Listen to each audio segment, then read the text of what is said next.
Cloud. All right, and we are good. Welcome everyone. I muted you guys, so if you feel like you want to ask a question, feel free to unmute yourselves and ask anything, interrupt anytime. But welcome to class 3. I caught a little bit of a cold, so my voice is going to be a little bit stranger. I'm not going to be able to yell as fully at you as I normally do, but otherwise everything should be normal. I probably won't die in the live stream. But here we go. So today we are going to be talking about one of my favorite things. It's a new data collection type, and it's called lists. So hopefully you guys have all had a chance to go over the assignments or go over the exercises. Can anybody tell me what is a list?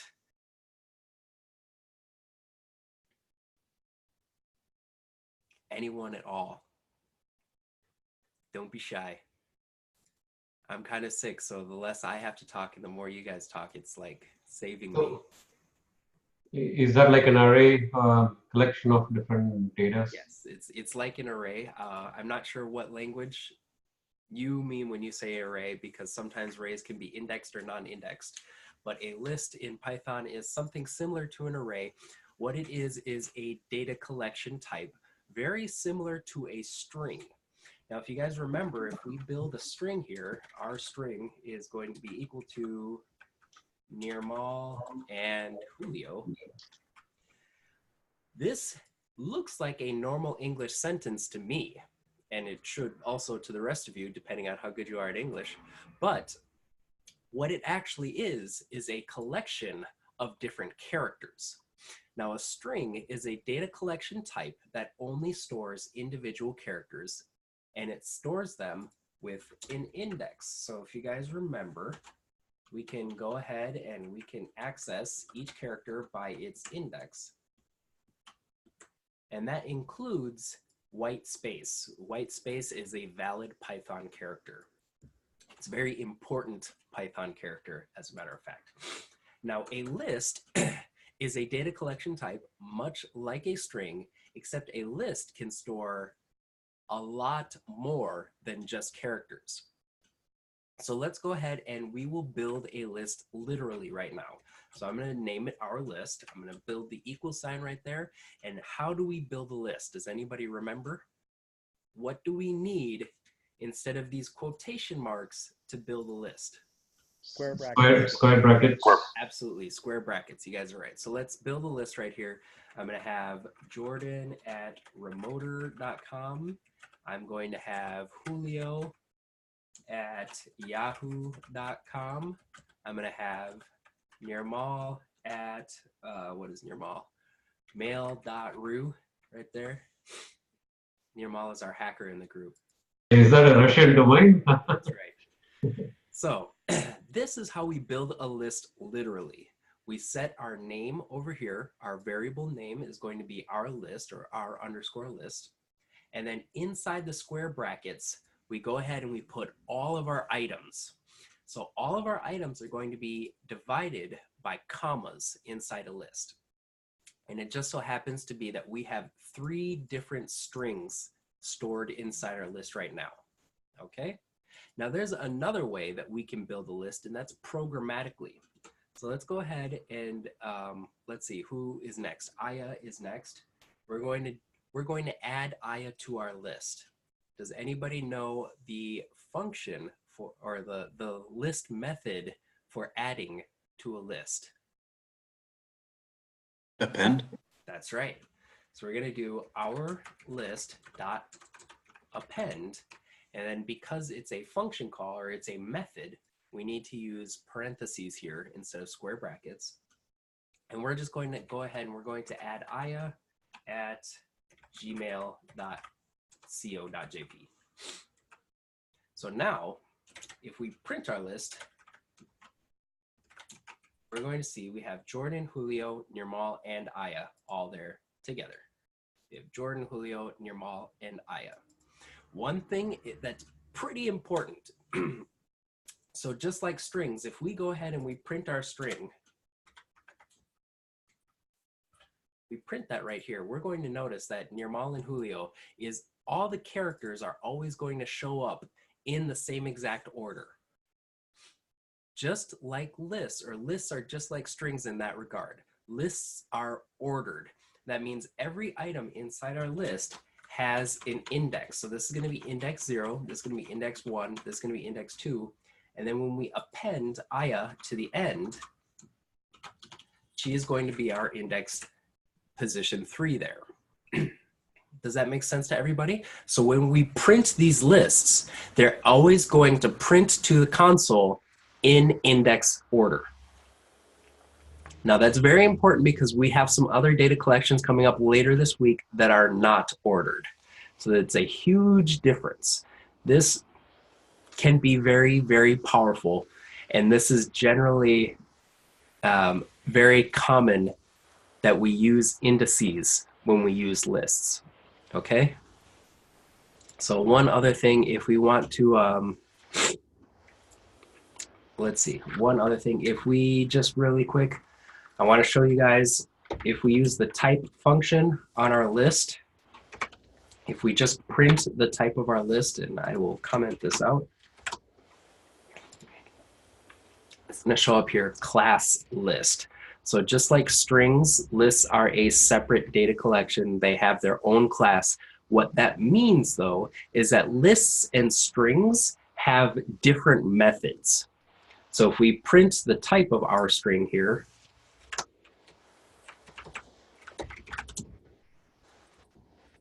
you're going to see here that it's a class string, and then the second one is class list. In Python, because they are different classes, they do have different methods. Luckily for us, a lot of them overlap. So a lot of the things that we're able to do with strings, you'll find out soon that we are actually able to do with lists as well. So hopefully that's exciting. You guys want to see what is coming up soon. But let's see here. Remember, I just mentioned that lists have indices. So we have 0, 1, 2, and 3. So what if we want to print not the type of our list, but what if we just want to print my email address? How would we go about doing that?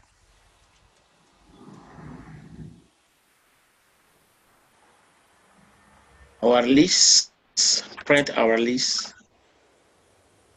And then I just want Jordan. 0, index 0. Absolutely. So square bracket is at, and then we put index 0 inside the square bracket, and I print that, and I just get Jordan at rmotr.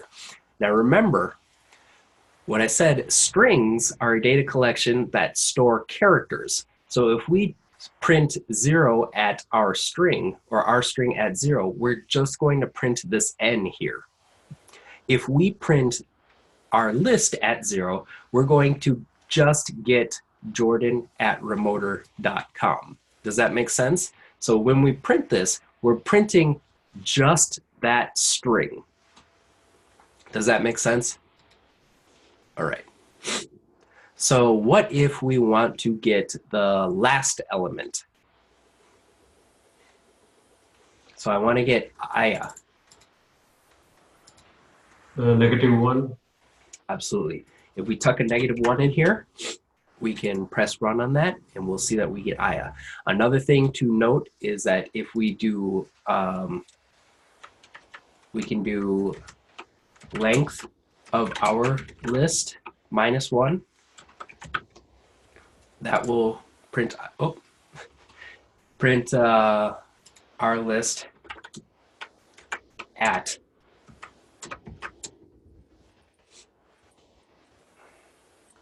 If I do this here, this will print Aya as well. Now that's because the length function inside Python is built to recognize the length of strings and the length of lists. So we can use this length function to determine how many items just are in our list. Just like in strings, we use it to determine how many characters are in our string. Does that make sense to everybody? Okay, so remember how I said we can put white space inside our strings, and that's a pretty important thing? We can also add a sort of white space to strings, so that, or not strings, list. So let's do our list dot append. And what if we want to add nothing? Like we don't want to add nothing, but we want to add a null value. We want to add something that tells us there's nothing here. What are we going to append?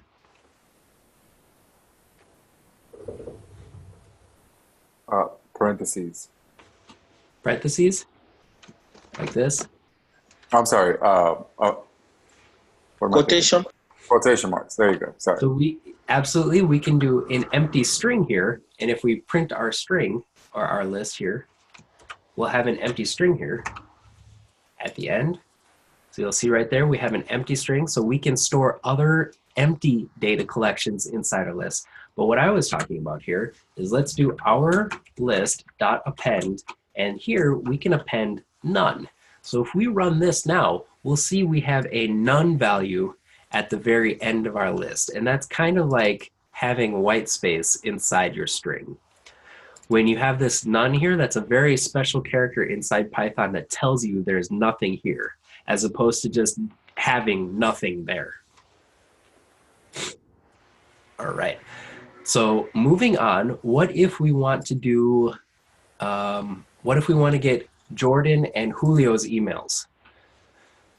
How would we access just those emails instead of just Jordan's email?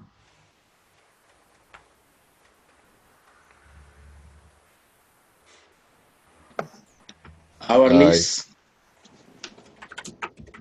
On the right track. bracket, Okay, 0, okay. colon, 2. Absolutely. That's it. So let's print that. Great job, Musa. So I'm going to print that, and we're going to see we're just getting Jordan and Julio. If you guys remember, this is slicing. This is exactly the same thing that we were doing before with strings. And just a reminder, you can shortcut this, and you don't need to put the 0 there, and it will just go from the beginning always. But what if we don't know the index values? What if we just know the positions? There's a new list function, not a function. There's a new list method we can use to find the index position if we know what the value is. So let's do the position number 1 is going to be equal to this, and position number 2 is going to be equal to this. So I will set position number 1, and I will do our list dot index. This is the new method, and we put in the value we're looking for. So let's do Julio at yahoo.com, and let's do our list dot index of Aya at gmail.co.jp.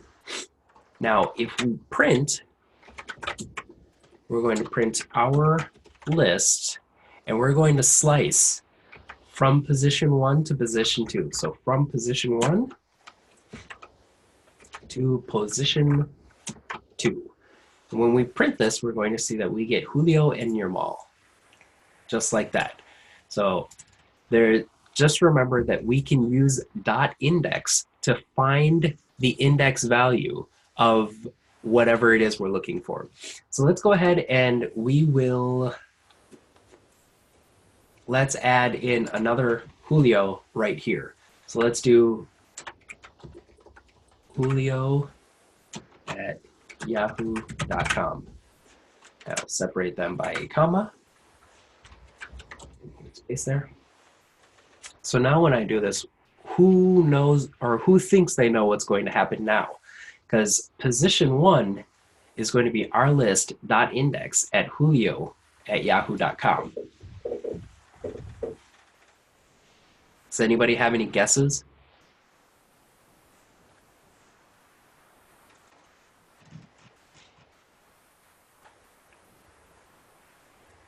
It's okay if you're wrong. What was the question, Jordan? So now that I have 2 Julios in this list, I'm getting the index position of Julio. What's going to happen when or what index position is it going to give me rather? So You is get it the first one. First one? Yeah. So yeah, when I run this now, it's going to give me 2 Julios because it's just going to return the index value of the first one. So sorry, that was my fault. Perhaps I was asking the question a little poorly. But you guys are doing well so far. All right, so let's get rid of all this and let's move on here. So we have our list here. Who remembers how to make a copy of something using slicing? So let's say we want to make a copy of our list. So we'll do copy of our list is equal to, and we want it to have all of these values that we've gone and put in our list. How can we do that?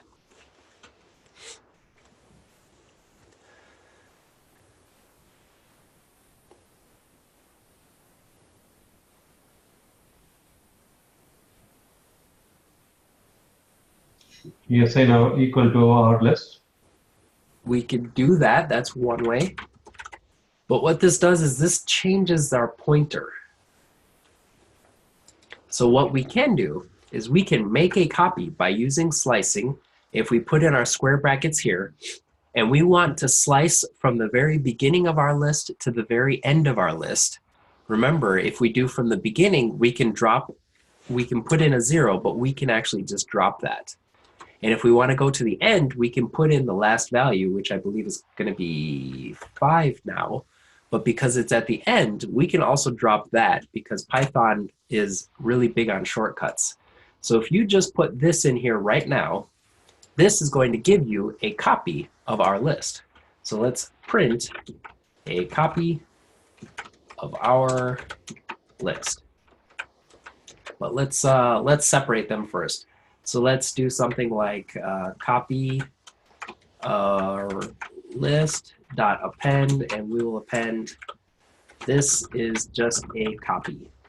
So let's print both our lists now and we'll see the difference. All right, so if we print this, we'll see we have our original list and we have our new list that has all the same values plus the other value. This is just a copy.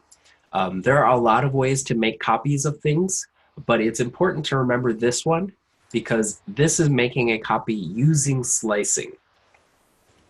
There's actually I'm sorry, go ahead. What is the difference between using that slicing and just our list? Can you explain that again? So if we do something like this, if we print our list like this, we're going to see it changes the pointer. So both of our values are going to be the same because they're both accessing the same location in the memory. They're actually both pointing at the same thing. It's not creating a new copy. Got it. Okay.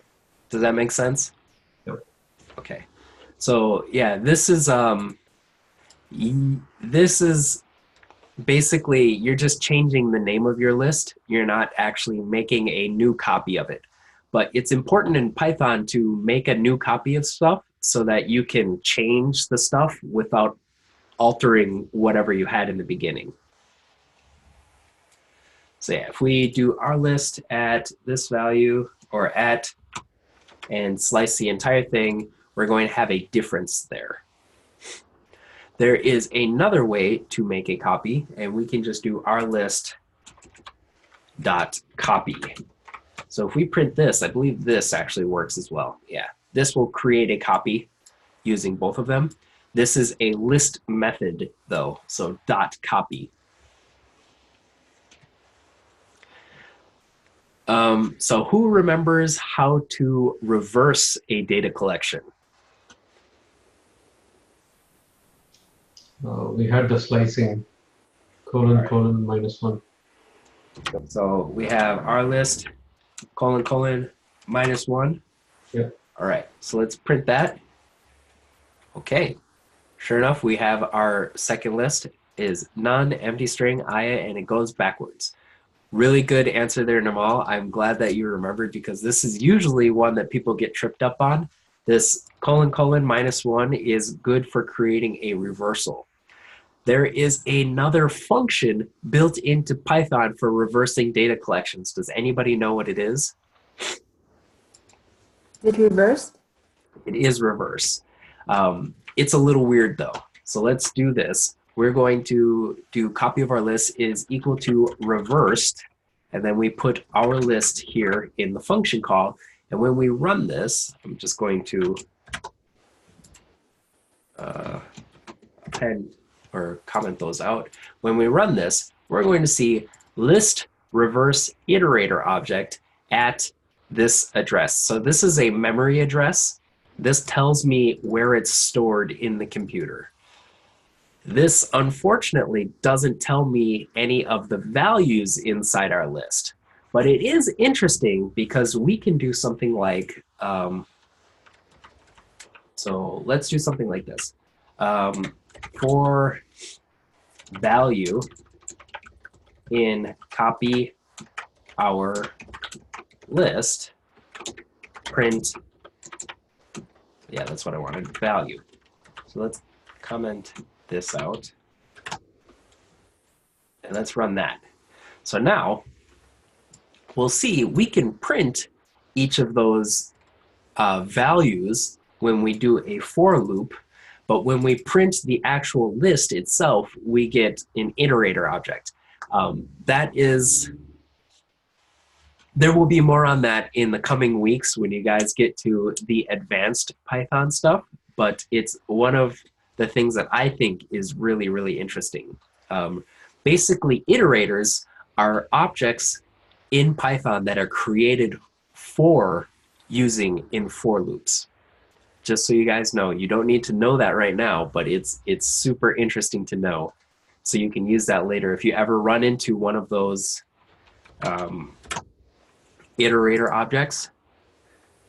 So if you ever run into an iterator object, something like this, you can still get the values if you throw it in a for loop, just so you know. Even though it looks all wonky right now, this doesn't look like anything we would ever be able to use. If you throw this in a for loop, you can actually still use it. All right, so let's go over some other operations for lists. So I'm gonna comment all of this out so I can give it to you guys later, because I'm trying to remember that. All right, so we've got our list now. What else do we want to do? You guys know about append, which will put in an item at the end of our list. We were using it right here. What if we want to put an item at the beginning of our list? Does anybody know what we can do? You can use the insert with Absolutely. index 0. So let's do our list, and we're going to insert, dot insert. What are we going to insert? We're going to insert another normal at mail.to, and it is going to be at index 0. So now when we print our list, we're going to see that I have gone and thrown, oh, what is this? String. I have them reversed, excuse me.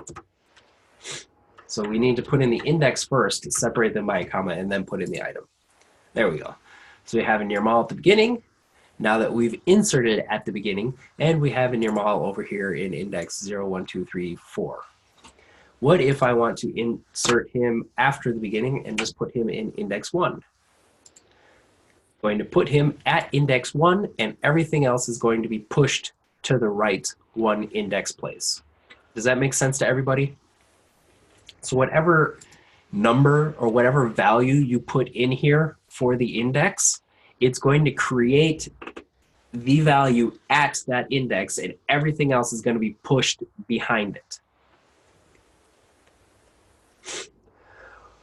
What if we want to remove, now that we have an extra normal, what if we want to remove normal from our list again?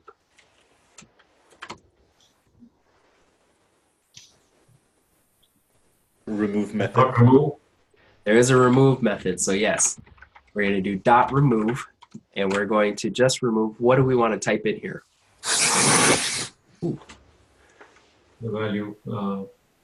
Absolutely. So we're going to type in the value we want to remove. Let's remove that value, and we will print our list again. And we will see we're back down to 1 near mall. We have him right here inserted at position 0 though. So he was right here. And when we removed him, everything shifted back to the left. So just the opposite of insert. Everything will shift to the left. In insert, you shift to the right. Does anybody know another way to remove near mall from our list? Pop. Absolutely. So let's pop the other near mall from our list. We'll do our list dot pop, and what do we want to put in here? The index. All right. So what index is near mall at? 0, 1, 2, 3. Let's put in 3 here. So again, we have totally removed near mall from our list.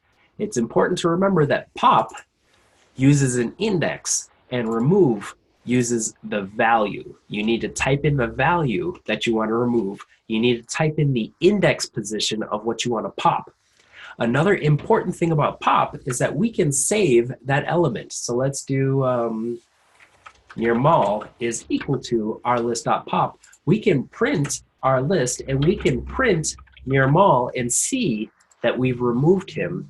So if we print him right here, he is its own variable now called near mall. So we can save whatever we pop out of lists. You can't save what you remove. I mean, obviously there's ways of using Python to figure out what you removed, but it's not exactly the same. Pop just gives you that value that you're looking for, or the value that you're removing. All right. So let's say we have another list here, or other list, and that is going to be just A, B,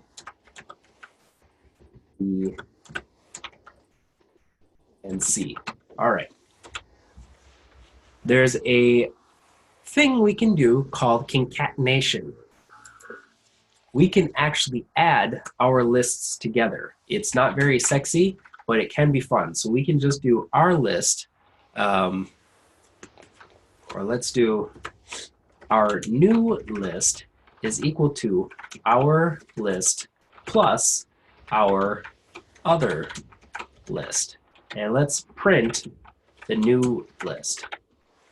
So what this does is it takes the first list and basically creates a new list that has all these values here at the end. Now, this is immutable, and what this means is that we have both our list and our other list. They still exist. Does that make sense?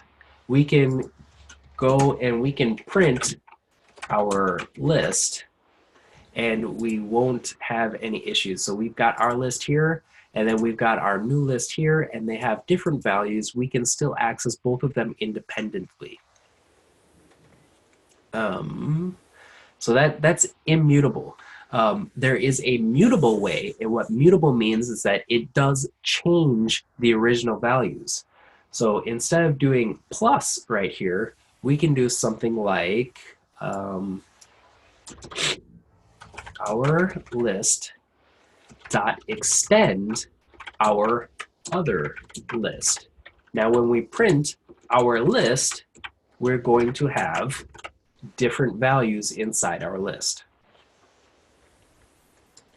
So we're just printing our list now, and we've basically appended A, B, and C to the end of it, just like we would if we did it one at a time. Hey, Jordan. Yeah, what's up? What if we have our list of plus equal our other list? If we do that, that's also mutable. So if we just do that, this is also concatenation. What it does is it takes the new value and it saves it under the old value name. So our other list, and we print this, this is also mutable. This changes the original value, our list. So now we're never going to be able to access our list as it was up here. Okay? Right. No, it's no problem. It's a good question. Thank you, Nimal. But yes, you can also use concatenation. You can use it in a mutable fashion. All right. Any questions about anything we've gone over so far? Could I see your extend? Yeah. Like this. This dot extend our other list. It is a list method for adding multiple items, basically, but it, I believe it only works with a data collection. I may be wrong on that. I've never actually used it for anything but data collections. Sorry, so what's the difference between just adding it and extending it? If we add it, we can concatenate. So we can do something like new list equals our list plus our other list. If we do this, this basically just adds them together and it will save it as a new value. Okay. But if we do our list plus equals, there we go, our other list, this overwrites this value. So this line here is basically the same as this line right here. Oh, okay. Okay. This line is immutable, meaning we don't change any of our original values. Okay. Okay, I get it. Yeah, thank Okay. you. No problem. Good question, Oscar. Does anybody have any other questions before I move on? There's just basically 2 more things we need to go over and we will jump right into today's project. Are there any methods that are different between string and list? Yes, there are, and we will get into them. Yeah, we will get into them, so don't worry about that. All right. So I am going to comment all of this out. I'm going to comment all of this out as well. We're going to comment this line. I'm going to move on here. I'm going to make a new list, and I'm going to do list is equal to square bracket, and we're going to have R, and we're going to have, here we go, C, and we're going to have A, and what else do we want? We want, there's B in there, and I'll also throw in a D for good measure. All right. So what if we want to sort this list by alphabetical order? L.sort. All right, we can do that. So let's, yeah. All right, so let's do that. We'll do L sorted is equal to L.sort, like that. And we'll just print L sorted. So what happened there?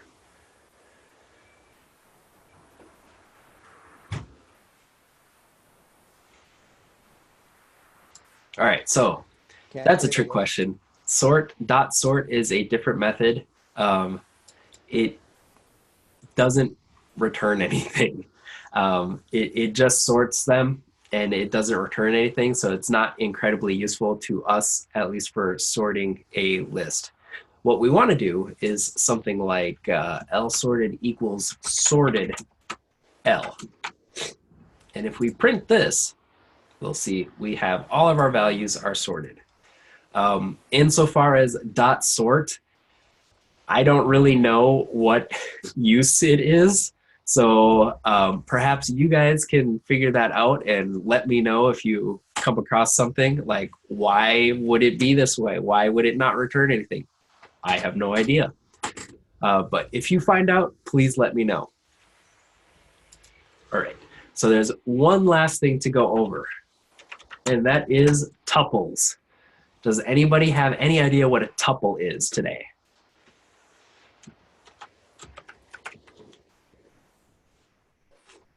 It's like a list, but you can't change it. Exactly. It's like a list, but you can't change it. Only difference is all tuples are immutable. So lists are mutable, which means that we can change them. All tuples are immutable. So once you set them, you cannot change them. You guys remember how we did this up here? We have our string is equal to Nirmal and Julio. Not our string. Our list is equal to all of these values right here. With a tuple, we cannot add values once we have created the tuple. So if we have to do something like this, we'll do user1 is equal to, we'll put in an ID number, we'll put in a name, we'll put in a last name, and we'll put in an age. And then we'll do user2 is equal to new ID, we'll have a new name, we'll have a new last name, and we'll put in age there as well. And then we'll put a user of 3, and we will have a new ID, and we will have a new name, and a new last name, and a new age. I think he's around there. So if we do something like user.1 or user1.append, I don't know what we want to append. What do we want to append? We want to append 1. If we run this, we're going to get an error. Tuple has no attribute called append. There is no method in tuples for adding or putting anything in your tuple once you've created it. So we can go ahead and basically, I'll give these labels here. ID number. We have name and last name and age. But basically, when you have a tuple, let's think here. A tuple would be a good idea to use if you have a need for a data collection, like you want to store multiple sources of information or multiple items just like this, but you don't want anybody to change it afterwards. So it'd be good for saving user information like this. If you don't ever want to change that user information, it might be good for using things like coordinates. If you have a coordinate system where like Google Maps has a coordinate system. If you go to, I don't know, you search for Tokyo Tower or something, it will have precise, latitude and longitude coordinates for it, and they will never change. So basically, tuples are like lists, except you can't change them.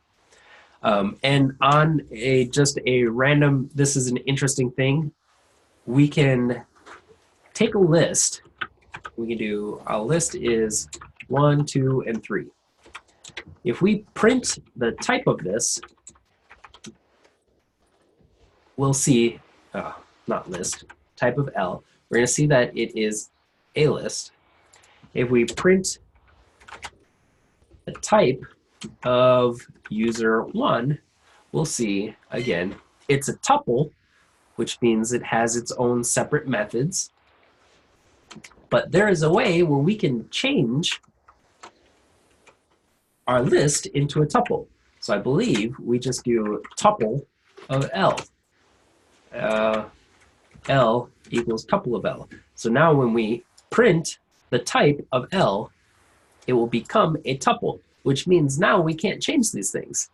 Conversely, we can also do L equals list of L, and then print the type of L.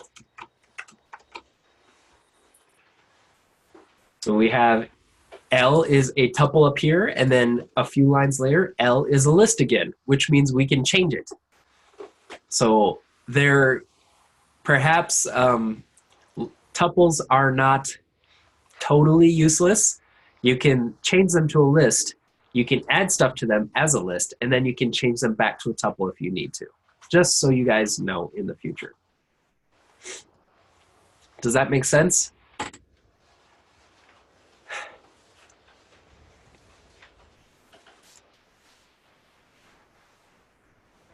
Does anybody have any questions before I move on to the main activity today? Any questions at all about lists, strings, or tuples? Jordan, what's the typical use for tuples for storing constants? Yeah, basically just storing static things that you don't want to change. Like if you guys remember our very first class, if we set a variable and we set our variable, if we have it in uppercase letters like this, it means we don't want this to be changed. If we set something in a tuple, typically that means we don't want anybody to change those values inside our tuple.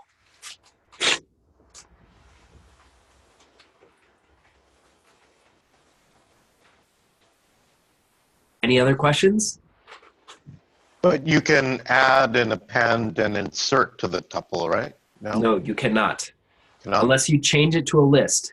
So Okay. you can add tuples because that's a different technical thing. If we just do like user1 plus equals user2 and we print user1, this will technically give us different values here. But what it does is it creates a new location that stores those values. So user1 and user2 technically still exist separately in your computer system. It's complicated. So I usually just don't ever talk about this kind of stuff. But concatenation works outside of mutability or immutability. For the tuple, you can't pop or push either? No. Unfortunately, no. No, you cannot. Good questions, though, Basil. Anybody else?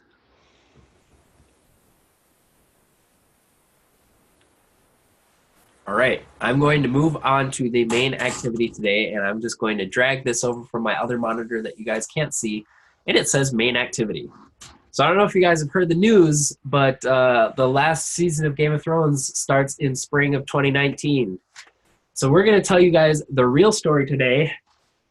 We're going to spoil it for everybody so that you don't have to watch it when it comes out. So Ned Stark is offered the hand of the king, and he refuses, and he's tired of the oppression of Robert Baratheon and the Seven Kingdoms. He's going to stay in the north and create his own empire. He's going to create a commercial empire. He decides to create the Amazon of Winterfell, selling swords, shields, and spikes online. So for that, he needs to automate his emails and decides to create a revolutionary email client, combining state-of-the-art pigeon messenger services and Gmail integrations. His revolutionary email client combines three things: a recipient parser, a body composer to include products without a lot of effort, and a final sending mechanism that combines everything together. So the first part is going to be the recipient parser. We're going to be given a tangled string containing email addresses from multiple formats. It's going to parse the emails and create a list with unique standardized email addresses. So we're going to get something messy and ugly like what we have over here on this side, and we want to basically clean it up, universally clean it up so it matches a standard template that we can use in our program. The body builder is automatically going to include a list of high-selling products in each email whenever the writer of the email includes the string products in the body. For example, we're going to write this email, hey Rob, what's up, blah, blah, blah, blah, blah, blah, blah, blah, blah, blah, and we're going to type in products in square brackets. And when we see products in square brackets, we're going to change it. So the body builder is going to change products to what we want. So it's going to create a template using these different products here. So when we write the word products in square brackets, we want the output to look like this. Does that make sense to everybody? So we're going to need to do a lot of string formatting today. And then the last thing is going to be putting it all together. So let's go ahead and open a new REPL.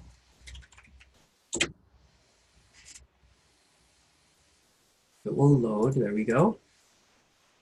And let's see. Here is our email string. I'm going to pull this across. So this is our email string. We need to parse this email string here so that we have, I believe it, this format just like this. So we have a list, and inside the list we have 4 items down from 6, and they all match the same exact format. Does that make sense to everybody? So in order to do that, we're going to go ahead and we've got some tests that I want to include. I'm going to just copy and paste them over here. I'm going to throw these tests down here. Basically, these are all the cases that we're testing right here. If we put in all this information, this is all the stuff from right up here. Does that make sense to everybody? So I'm going to drag the test down to the end, and we can write our program right in here. So let's do something like define parse emails, and we're going to pass it the emails string right up there. So we want to put this entire thing into our function, and we want it to spit out this block right here. All right, action plan. Who has any ideas on where we want to begin? Do we create a set so we can intercept the emails or intersect the emails? So a set is something else. I think you may be thinking of it from a different language, but a set is like a list, but cannot, in Python, a set is a list that cannot use multiple values. So like in a list, if I go back over here, we can have a list that is our variable, and we can put in 3, 3, 3, 3 like this. And if we print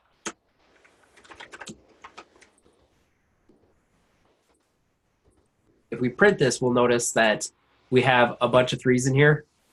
If we do our variable is equal to set of our variable, we'll notice that all it does is drop those 3s. Oh. But good try. We may actually, we could use that because we do have some duplicates in here. We have John Stark twice, and I believe we have Arya Stark twice. But the first thing I think we want to do is we want to look at this, and we want to see in this multi-line string right here, we've got each one of these divided by a comma. So who can tell me how are we going to break this thing apart using just that comma first? Then we can get all of the items at least one at a time and access them one at a time. Can we use the split method and use the comma as a delimiter? Absolutely. Good answer, Aya. So we're going to do something like emails splitted. We're going to do it is equal to emails string dot split, and we're going to split it on that comma. So now if we print emails splitted, we're going to see, oh, what have I got? Find person. Oh, I have to actually do a function call. So let's there we go. If we do that, oh, we're only getting one.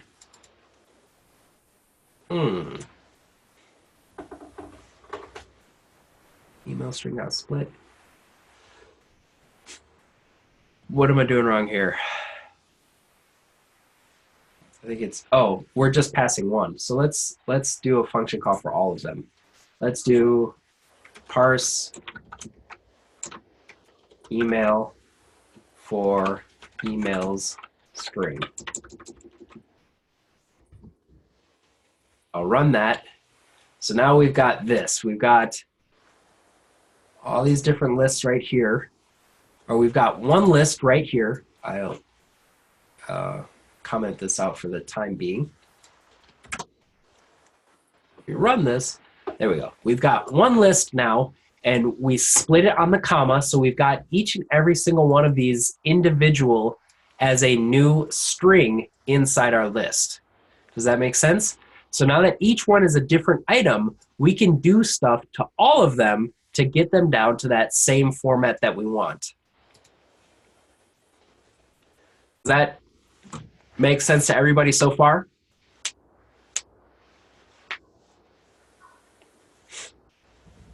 So what I'm going to do next, I'm going to create an empty list. So I'm just going to do something like emails is an empty list.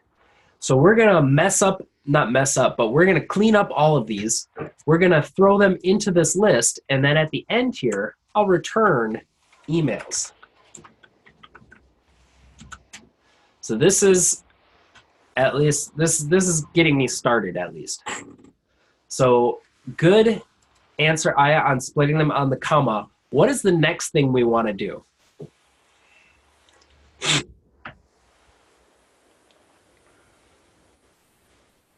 Do we want to look for the, like, iterate through each one and look for the @ sign maybe, or? Yeah. So let's start. That's a really good idea. Let's start by iterating through each one. So we're going to do a for loop, and we're going to do for email in emails splitted. And then I'm sorry, what was the next part that you said? If it contains the @ sign, we may want to append it to the email. So if it contains the @ sign, if we break it down by the @ sign, we're going to have a little bit of a trouble, or we're going to have a little bit of a problem, because we're going to have to figure out how to count both directions from the @ sign. Does that make sense? So like Aria, there's only 1, 2, 3, 4 characters to the left of Aria that we want. And there's, what, 9 characters to the right, plus some empty white space here. Ned, we have 3 characters, but we actually have all of this in the same string here. So this is like 15 characters. And then we have, what are these 9 characters at the end? And yeah, so this one, perhaps we don't want to do it by the @ symbol. Let's do one thing real quick to help just clean it up. There is a string method called strip. So let's do that. We're going to do email equals email.strip. So now if we print that, let's we'll print each email. So let's just do this.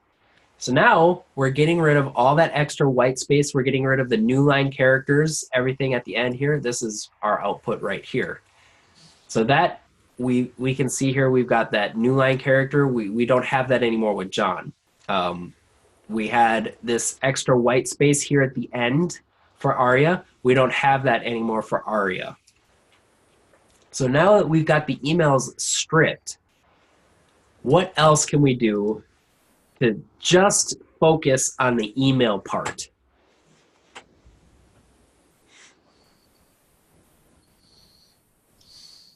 What do all the emails have besides an @ symbol?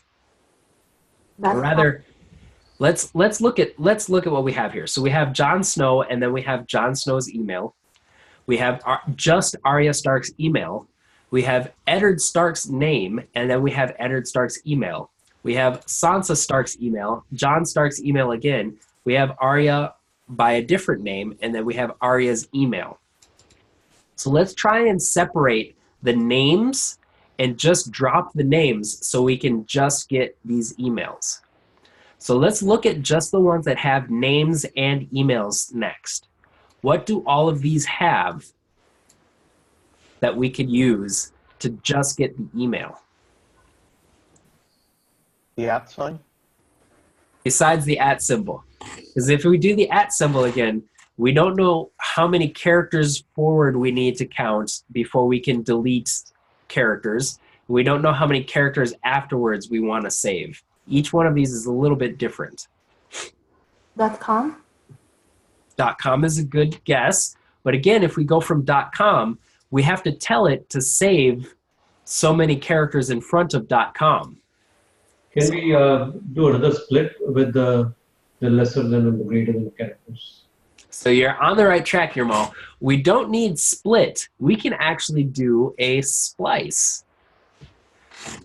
But you're absolutely right. We have the less than and greater than characters. All of our emails that we want to separate from names are written in these caret symbols, basically.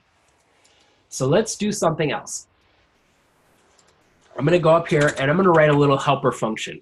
I'm going to do define, and we're going to write a function that's just going to parse these emails and separate them from the names.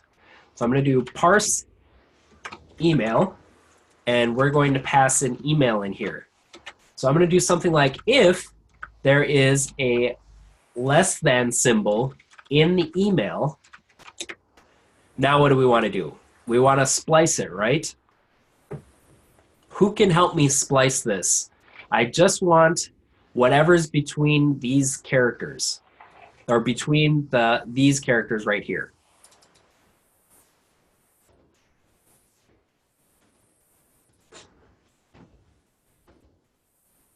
I'll start by doing something like email, and we want a square bracket there. I know in between the square brackets, we want this colon to tell us we're doing a splice. Where do we want to begin the splice if it has this left-hand caret?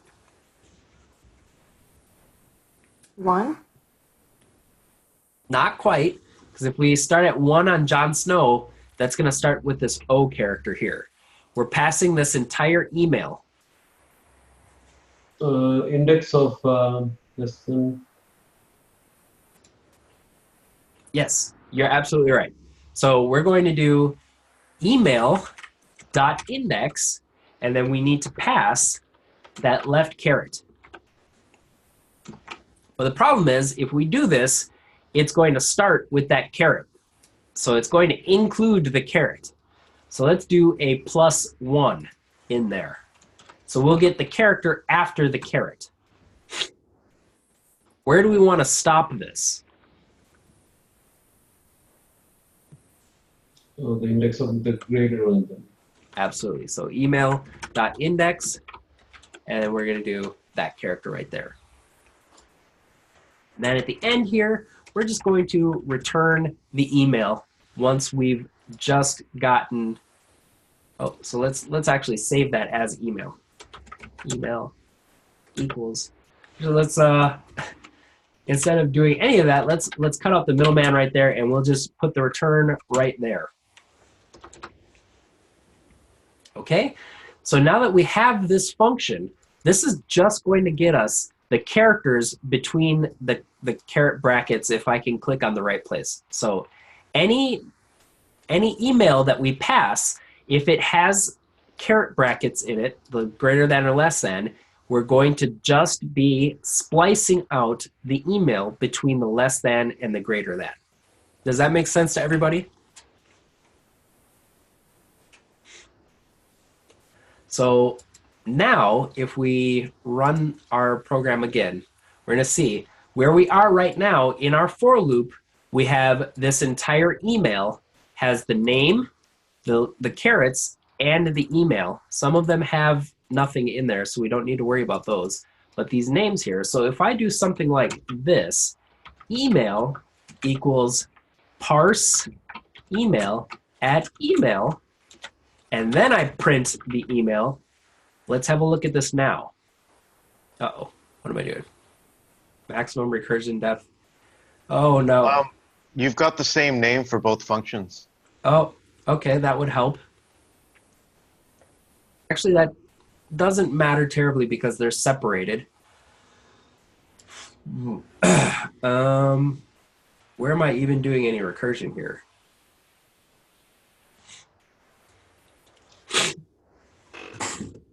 I'm not even sure. So let me just look over this real quick. I've got the split line. I've got the emails, 4 emails and email split.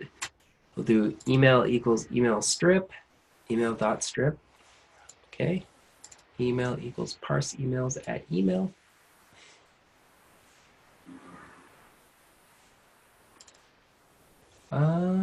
Let's give it a new name. Print new email. See if this changes anything.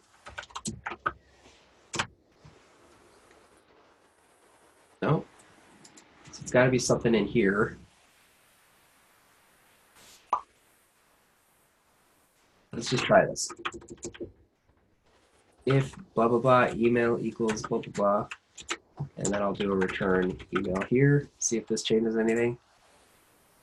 No. Let's copy and paste it, and we'll throw it in Python Tutor.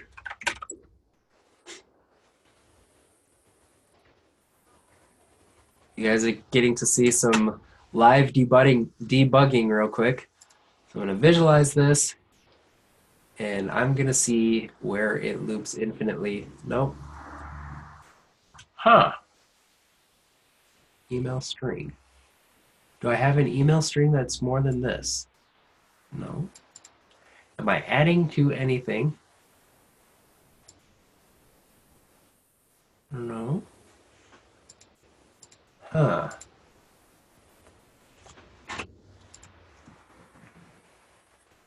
I'm gonna pull this over here real quick. I'm gonna open a new REPL. And I'm gonna try to go through this a little bit more under a microscope. So I'm gonna paste this here. What else do we have? Next is email parser. Oh, you know what? That's where it is. I'm going to do this. I think if I have both the return here and there, we should be fine. So let me just go back over here. Return this. Let me run this again and see if this changes anything. No? What is the deal? So let's return there. What's the next thing? I don't need that. I've got parse email. Hey, Jordan, I think mine is working. Yours is working? What? Do you have anything different from me? I changed the name of the helper function. Oh, no. I don't know.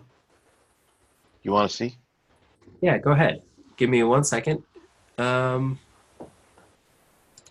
me stop sharing for a second. Go ahead and share your screen, Basil. Let me see what you got real quick. I have 2 screens though, so When you press there we go. share, yeah, you just have to choose one. Can you see? Yep.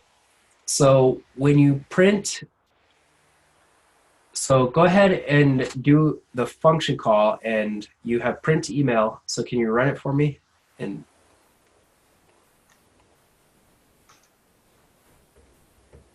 okay. And I'm getting none for the second one because there's no. Right.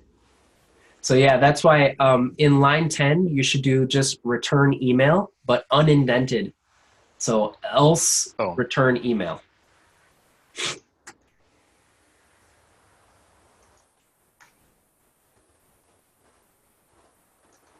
There you go. So now if you do that, you won't get none. There we go. You want to see this?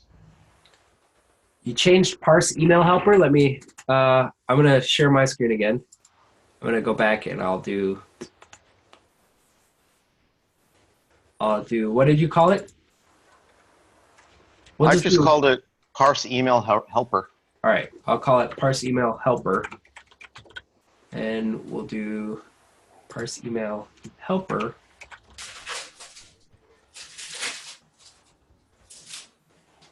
Does this change anything? Yes, it does. What even, I don't know. All right, so we have an S here, and I didn't have an S there. I couldn't tell you. It's just black magic, but thank you for your help, Basil. All right, so yeah, I just wanted to print the email now, or let's go back to the original one where we were at, parse email helper, and we'll do parse email helper here. So going back here, if I run this now, so yeah, we have all these emails cleaned up. And then when we do the entire thing, don't worry about this yet. So I'll just erase that. So let's do this real quick. All right. So we have all these cleaned up now. We just need to go ahead and add them to this list and return that list. But the problem is, if we just add them one at a time to the list, we're going to get some duplicates. John is in here twice, and Arya is in here twice. What can we do to just get them in there if they're not already in there?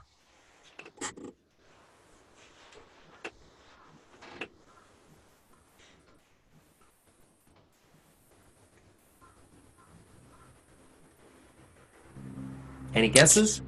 Append if not in email. Okay, so I'm gonna just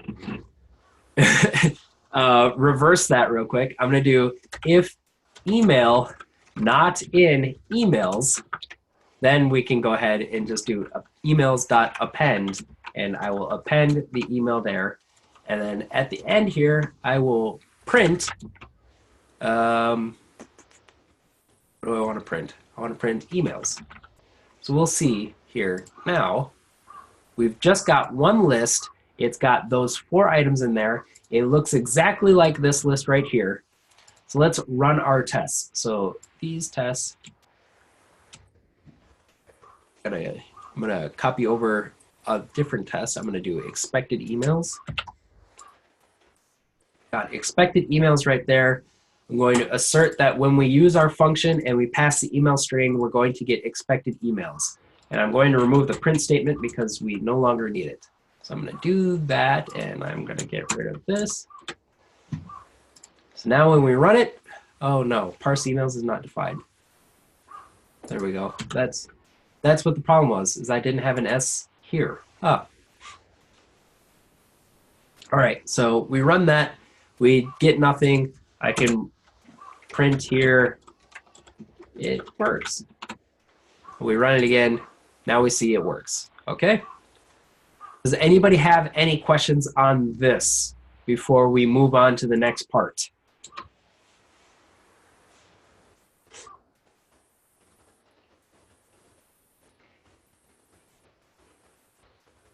Anybody? All right. So I'm going to open, we'll just use this REPL here and I'll clear this out. We want to do the next part then. And the next part is the body builder. So what does that do? We want to take some email text with the word products in square brackets, and we want to change products to this and input it into, or inject it into that email. All right. So I'm going to pull this over right here. I'm going to copy and paste some stuff here. So we have this to work with. And we have some tests at the end, but I'll put in the tests later. All right. So using this, we have W is equal to weapons, B is equal to blades, S is equal to shields, H is equal to helmets, A is equal to armor. And we have a list here called products. Inside the list, we have 3 different tuples. Each tuple, it looks like, has a value right here. This might be, let's see, what is this? This is a code. It has a W for the kind of item it is, so this is a weapon. It has a string for the name of the weapon, and then it has this. What is this? Oh, it's a price. So at the end here is a price. All right. Does anybody have any idea where we want to begin? Let's just do define, and we're going to build a function. We're going to call it build body with products. We're going to pass the template, and we're going to pass a products list. So where is our template? Here we go. Body template equals some email text, greetings, like this. So here is our body template that we need to pass. Yeah, so let's get started. What do we need to do?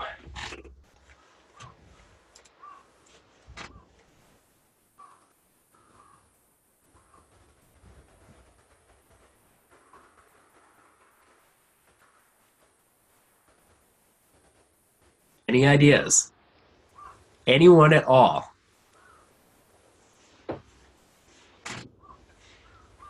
Can you move your screen up a tiny bit? Sorry about that. There we go.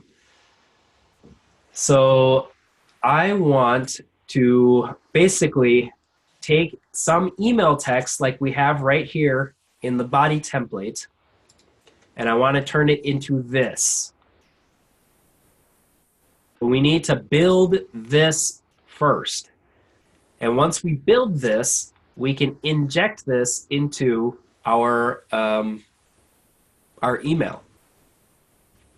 So let's just copy and paste this. I'll throw this in here as well. We want this.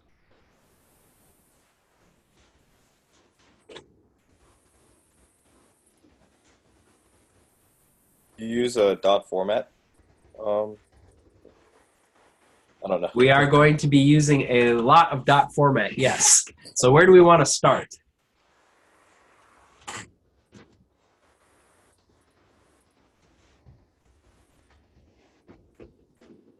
Format the body template.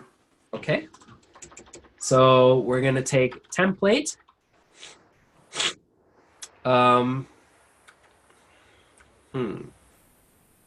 We're going to template, and what can we do? We can replace. We can do replace is a function for strings that will replace basically whatever we put in here. So let's do template equals template dot replace, and we're going to look for the string called products, and we're going to replace it with, what are we going to replace it with? We need to build a string to replace this. So we're on the right track, but I think this needs to be at the end of our program here. But at the end here, let's just return template once we've done that replacement function, and we are all good to go. So let's work on building this then. Does that make sense?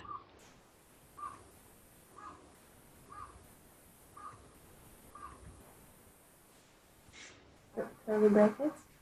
I'm sorry? Curly brackets? Yeah. All right. So what do we... For loop. A for loop? Yep. All right. That's also a good place to start. Let's do something like this. We'll do something like body lines equals an empty list here. So we can get an empty list, we'll fill it with strings, and then we will basically We'll fill the list with strings and then inject that list into here, maybe. I think. Let's get rid of that for right now. Let's do a for loop. So I believe that was near mall. What do we want to loop through?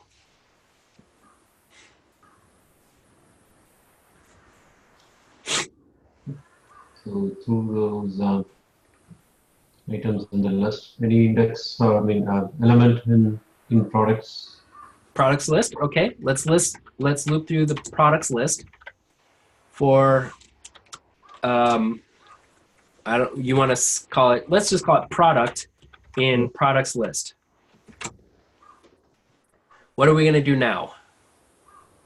We need to create this format from each of these tuples. So again, yeah, I'm gonna go back and I'm gonna do body line is equal to an empty list here, and we're going to build this. We're going to build this and append it to this list right here. Okay, so let's do another helper function because this will help me out real quick. Let's do we'll do define and we'll do create body line here, and we're going to pass a product in this body line. So inside the body line, we need to know a few things. We need to know what do we need to know? We need to know the name. We need to know the price, and we need this code. So this code looks like it comes from one of these plus this code here in the beginning. So let's look at that real quick. I'm going to do something like this. I'm going to do name is equal to product, and where can I get the name inside this product?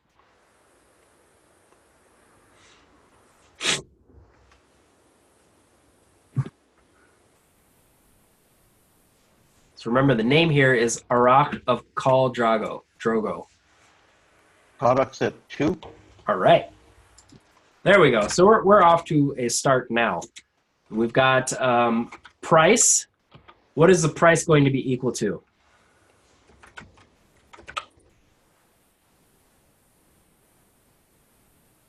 3. 3. We could also do -1 there, but 3 is good. What's the next one we need? We need a code. What is the code? Code is at product at 0. I'm sure Yes. you guys have got this now. And the last thing is going to be category. So category is going to be a difficult one because this category here, if we do category equals product at 1, what this is actually going to return is this W, but the W is going to be weapons.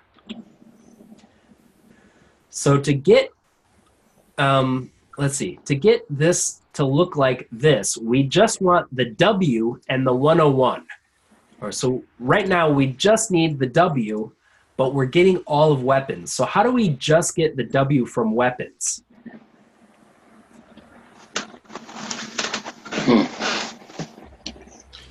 With another square brackets? All right, absolutely. What do we put in that square bracket? 0. Perfect.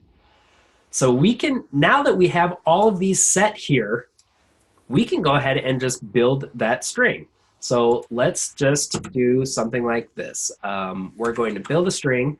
We're going to have the asterisk. We're going to have a space.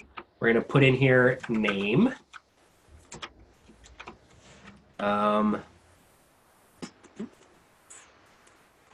What's the next thing? We have colon after the name, and then a space, and then a $sign, and the price. And after that is a new line. So we need a new line here. After the new line, we have 2 spaces, and it says buy now using code. And then we need to put in this code that we created. So the code is a space, and we've got one on that. So the code is category. And then it's divided by a minus sign. And then another curly bracket here. And the last one is code. Right? Does that look right? Okay. So we're going to do dot format. So we're going to do name is equal to name. Price is equal to price. Let's see. Category is equal to category. And the last one is code is equal to code. Does this make sense to everybody? So let's test this real quick. Got a line here that I can, let's just write our own test for this. We'll do assert create body line, and then we're going to pass testing product.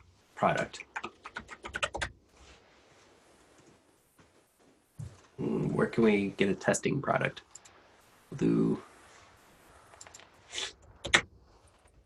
testing product is equal to, we want it to be a tuple. No, do we want it to be? Yeah, it's a tuple. So we're passing the tuple. We want 101, we want W, we want our rock of call Drogo. And the last thing is going to be 250. We want to assert that this is equal to expected body line. We don't have an expected body line. Let's do expected body line. And we will write an expected body line. Or we can just copy and paste it from here.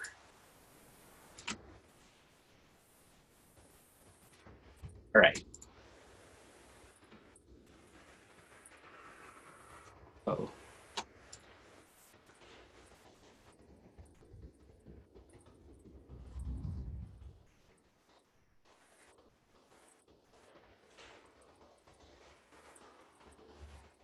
All right. So now we have our helper function create body line. We've got our test right underneath it. We run this. Oh, let's comment this part out. Line 43. Create body line, testing product, expected body line. What is the difference here? What are we getting? Jordan? Yes. Don't you need an S at product? Name equals products. Because here? The function is not returning anything.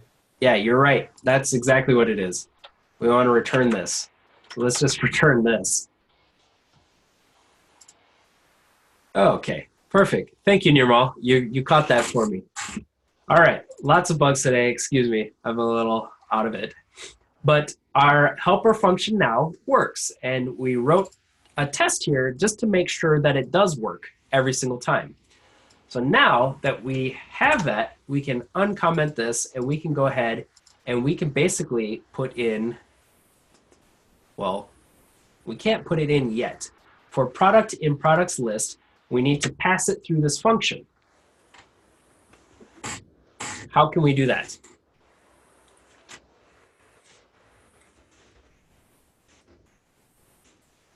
Remember, we've got our empty body line here is an empty list, and we're going to go through each of the products, and for each of the products right here, we're going to put them through that helper function we just wrote so we can get this output right here. So can we do product, body line dot append? Okay. And the function call? Function call, create body line, And what do we want to pass in the function here? Product. Product. Absolutely right. And that's pretty much it. All right, so let's go ahead and we'll print body line. Print body line right here, and we'll see what we're coming up with. That should be fine. We just need to make a function call so we can test it. So we'll do build body with products, and we'll pass, what are we passing?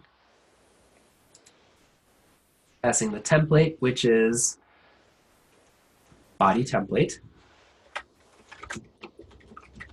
And the other thing we're passing is products list, which is called products. All right, so now when I run this, we should get a printout of what body line is. Nope, build body with products. Oh, the replace function. There we go. Of course. All right, so now, I'm sorry, what were you going to say, Nirmal? I didn't mean to cut you off. The template replace, it still has the quotes. Yeah, should so it have the body line? the template we're going to replace, we're getting an empty string here. Okay. Yeah, we're just replacing products with an empty string at the moment, but we'll be able to replace it with body line at 0, I think, right? Yep. I think so. All right. Okay, so let's just try that. We'll do body, we don't need that, body line at 0. Actually, let's print that first, body line at 0, and just see if that's exactly what we want. Because you guys see here, I've got the list brackets on the outside. We don't actually want that in our email. So if I run this now, oh, it's only doing it once. Are we passing all of the products? For product in products list, pass it through there and append it to the body line.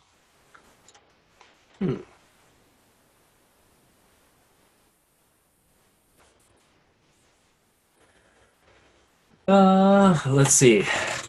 All right, I mean, it's a great start. This is what we want at the beginning, but we want all of, oh, okay. We want all of these, so let's do something like that. It gives us the thing again. But they are separated by commas, so if we do 1, it's going to just give us one of them.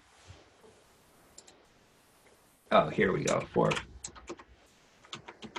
we're gonna print body line like that. No. For product, no. Okay. Well, we are getting the right thing. It's just figuring out how to add it in is a little bit difficult. Oh, okay. There is one way to add them all together. Let's do body products, we'll call it, equals, and we're going to do a join on the new line. So let's do new line dot join body lines. So what this is going to do, it's going to take this list and make it one giant string, and it's going to separate, well, it's basically just going to make it one giant string and separate them by the new line. So I will print this and I will show you print body products. So if I print this, now we will see, oh no, body lines, where do I have body lines? Oh.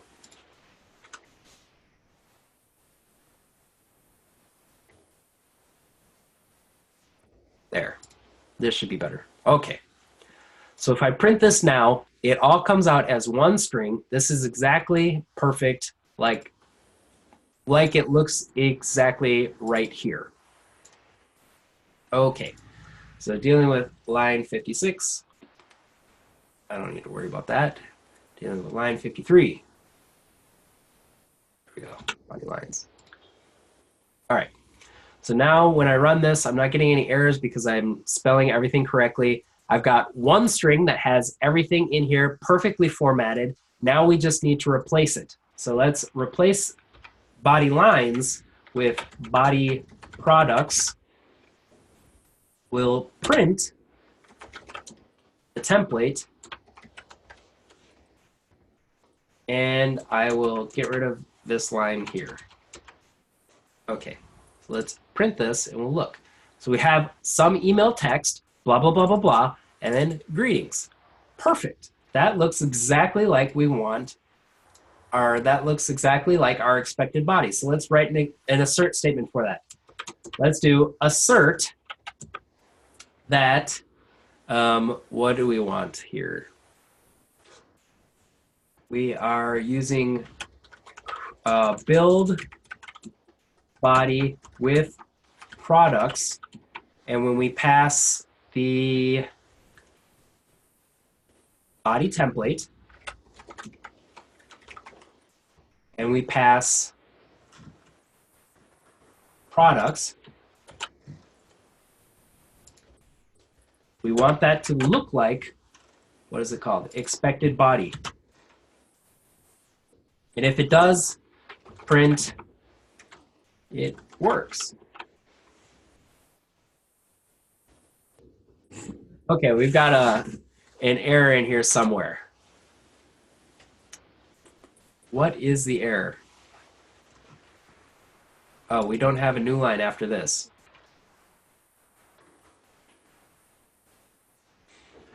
Maybe we can just do plus.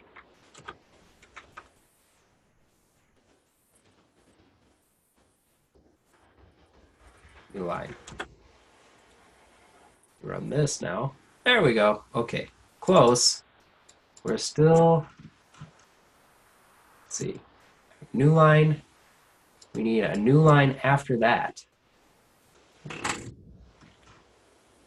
Oh, it's because this and this don't match. So we do this. There, this should match. We're closer.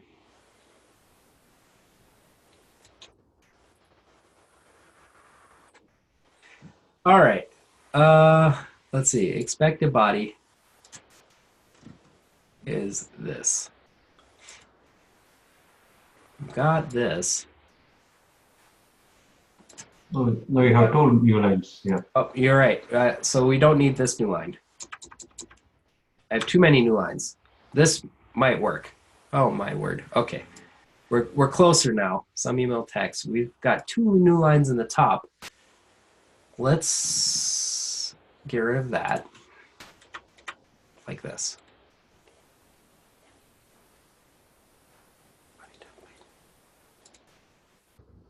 It's not telling me what the difference is. There we go. Okay, it works. It's just a matter of figuring out how many enters we need. So that is a little bit of a pain in the butt, but does anybody have any questions on how we got to where we are right now?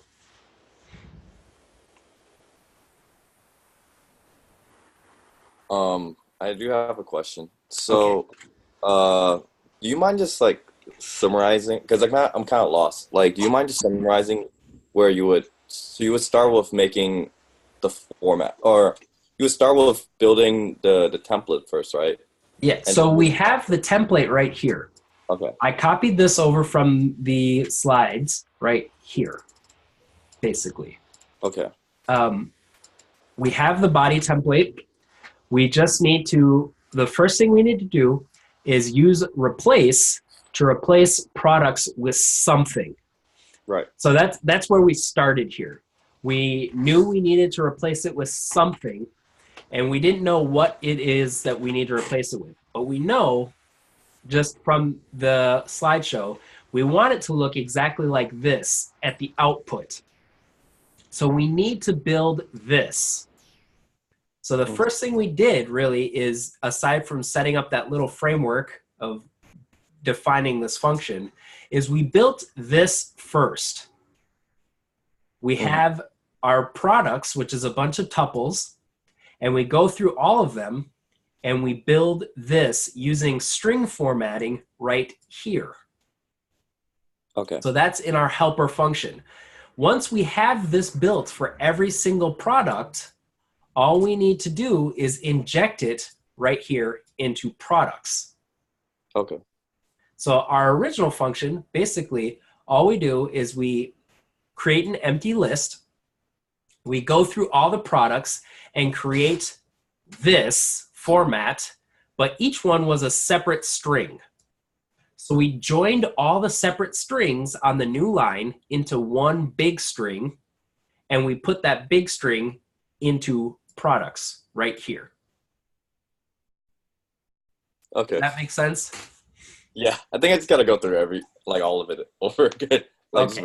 It doesn't help that I ran into some errors with white space in this, which is a pain in the butt, but otherwise we have pretty much steps 1 and 2 finished for this, for our basic email creator and parser right here. Does that make sense to everybody? Does anybody have any questions on what we did today?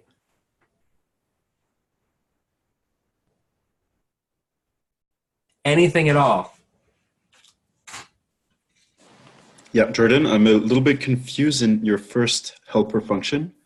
Name First, okay. Name. Create. Oh, where is it? Create body line here. Create body line. Right. So name equals product At 2. 2. So we're getting at 2. So we're getting the third. This helper function works inside a for loop right here. Okay, so we're actually using this helper function right here inside a for loop, which means we're going to be passing all of these inside this function. Right, So, but my question is, okay, there's a what you're highlighting right now, there's an products with an S. Yes. And there's no S into the function below. I don't know how to, like name equals product. Why isn't there an S at product? Oh, okay. So because we're in a for loop, when you're in a for loop, we're going through one product in all the products. So one product inside all the products. So right here, we're just going to be passing product. So there's no S because this variable right here is really just the argument that we set in defining this function. Okay, got it. Thanks.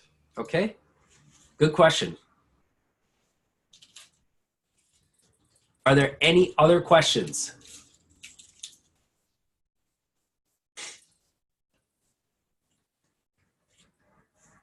Are you going to post the code and the slides as well? Yes, Great. I can post the slides. Actually, I don't think I can post the slides because it's Google Drive stuff. I need to give everybody access to it. But I can post this code. So let me name this. This is going to be email parser program. And it's going to generate a new URL. So I'll copy this. I'm going to paste it in the chat for everybody who wants to open it. And I'm also going to paste it in the classroom Slack.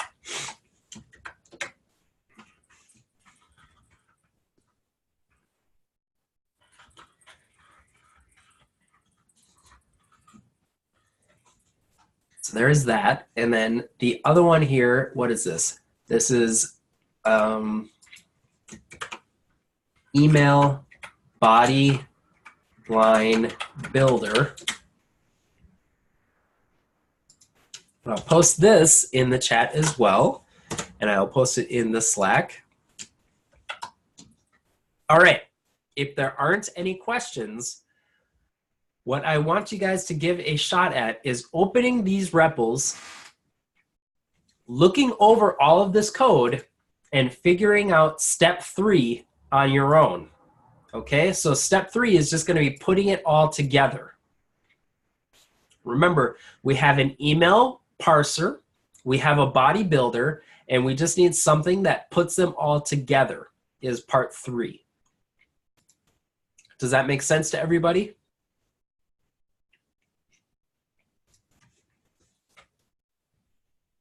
Does anybody have any questions before we end or finish today?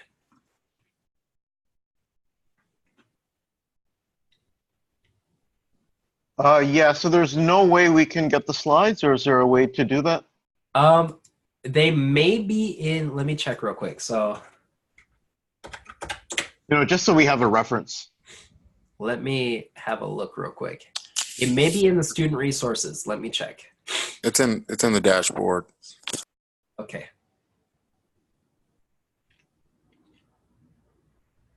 So today is class 1. If we click here, yep, okay, it is in the slides. So if you just go to the student resources button right here, you'll have this access to the slides right here. All right. Okay, So, great, thanks. no problem, Basil. Up until this point, we had a lot of programming to get through before today's class. We have just a little bit more before next class, and then it starts to slow down a little bit. And by slow down, I mean we actually have a lower amount of work, but the work that we're going to be doing starting next week is going to be a little bit more involved and a little bit more difficult. So hang in there a little bit longer, guys. It gets easier even though the individual problems actually get harder. Okay? Other than that, we are all good to go. And also, sometime this week, if you guys are interested, make sure to do these career cards. They certainly help out. So this week we have search out interesting LinkedIn groups to join and add education to your LinkedIn profile. At this point, if you guys are still in the class, feel free to add rmotr on LinkedIn. It doesn't hurt. You guys can say that you learned Python at rmotr. Okay.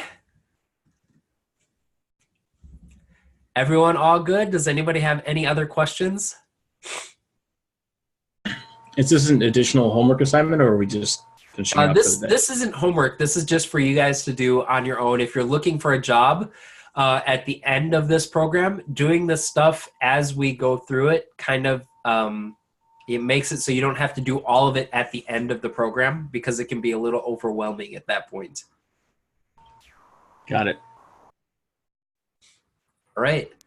Then you guys are all good to go. I'm going to stop the recording and